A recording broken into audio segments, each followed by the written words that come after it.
అభివృద్ధి అయితే శూన్యం. ఈ రోడ్డు మీద వస్తున్నాం, ర్యాలీలో వస్తున్నాం, గోతులమయ్యే రోడ్డు అంతా. ఇక్కడ ఉన్న వాళ్ళందరూ వెహికల్ మీద కింద మీద పడుతూ వచ్చాం. ఎందుకంటే ఆ వెహికల్ కిందకి మీదకి ఎక్కడ ఇరిగిపోతుందో తెలియకుండా ఉంది. మనం చూస్తే ఇప్పుడు ఇక్కడ ఒక టైర్ బస్ట్ అయింది. ఎన్నో రకాలైన సమస్యలు చూస్తున్నాం. మనం హైవే మీద వెళ్తుంటే అది మోడీ గారి రోడ్డు, హైవే నుంచి దిగగానే కేడీ రోడ్డు, అంటే గుంటల గుంటల రోడ్లు. కనీసం సరిగ్గా రోడ్డు కూడా వేయలేని ఈ ప్రభుత్వం మన జీవితాల్లో మారుస్తుందా?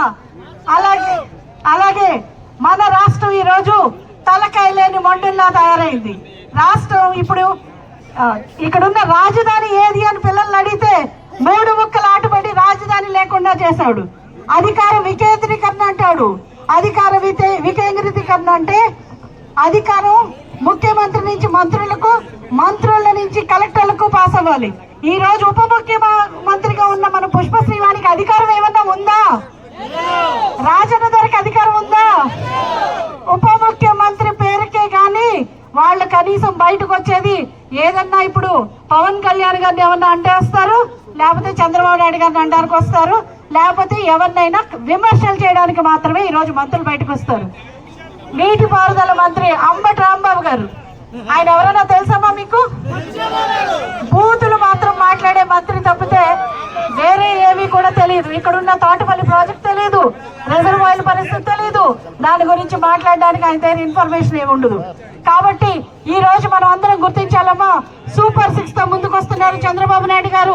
ప్రతి మహిళకు మంచి జరగాలని, ప్రతి నిరుద్యోగికి ఉద్యోగం రావాలని, అలాగే మనం అందరం కూడా ఈ రాష్ట్రాన్ని అభివృద్ధి చేయడానికి మనం చూస్తే ఈ రోజు పవన్ కళ్యాణ్ గారు హాయిగా ఏసీ గదుల్లో ఉండొచ్చు, ఆయన బయటకు వచ్చి నేను ప్రజల కోసం పనిచేస్తానని, నేను సైతం అని చెప్పి ఎండలో వచ్చి ఈ రోజు పనిచేస్తున్నారు.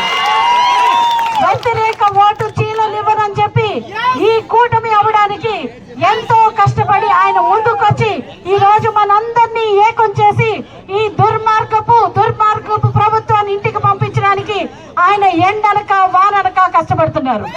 అలాగే చూస్తే మన దేశం చూస్తే నరేంద్ర మోడీ గారి నాయకత్వంలో ప్రపంచంలోనే ఒక విశ్వ గురువులాగా ఈ రోజు మన భారతదేశాన్ని నిలిపారు. ఎకానమీలో 5వ ప్లేస్ లో ఈ రోజు మన భారతదేశం ఉంది. ప్రపంచ దేశాల్లో భారతదేశం ఇంత గొప్ప దేశంగా ఈ రోజు వర్ధిల్లిందంటే దానికి కారణం మన నాయకత్వం, మన నరేంద్ర మోదీ గారు అని చెప్పి ఎంతో గర్వంగా చెప్పుకుంటున్నాం.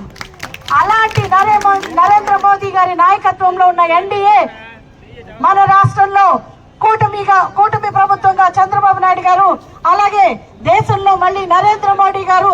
మీ అందరికీ మీడియా సోదరులు అందరూ ఇక్కడ ఉన్నారు, ప్రజలందరూ ఉన్నారు, అందరికీ తెలుసు నరేంద్ర మోదీ గారి గెలుపు కేవలం ఎలక్షన్స్ మాత్రమే తప్పితే ఆల్రెడీ డిసైడ్ అయిపోయింది.